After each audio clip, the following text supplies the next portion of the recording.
Hey Anjali, what are we learning today? We're learning stoichiometry. It is the process of using a chemical equation to determine the relative masses of reactants and products. In other words, we can know the mass of one substance in a chemical equation and use it to find the mass of all the other substances in the same equation. Okay, let's get started with the first example. Oxygen gas can be produced by decomposing potassium chlorate using the reaction below. If 138.6 grams of KClO3 is heated and decomposes completely, what mass of oxygen gas is produced? The first step is to write the equation and then balance it if necessary. The unbalanced equation is KClO3 yields to KCl plus O2. Make sure both of the sides of the equation have the same amount of reactants to the amount of products. The balanced equation is 2KClO3 yields to 2KCl plus 3O2.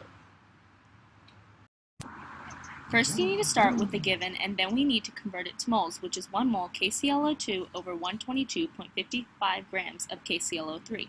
Next, you have to use the mole ratio to convert it into moles O2. We then need to turn it into the unit that we want, which is grams.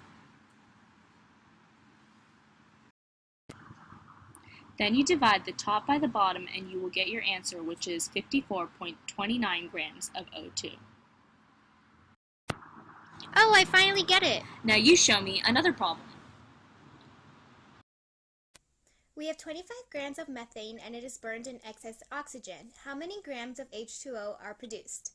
Our equation is CH4 plus O2, which yields CO2 plus H2O. We then balance that equation, which is CH4 plus 2O2, which yields CO2 plus 2H2O.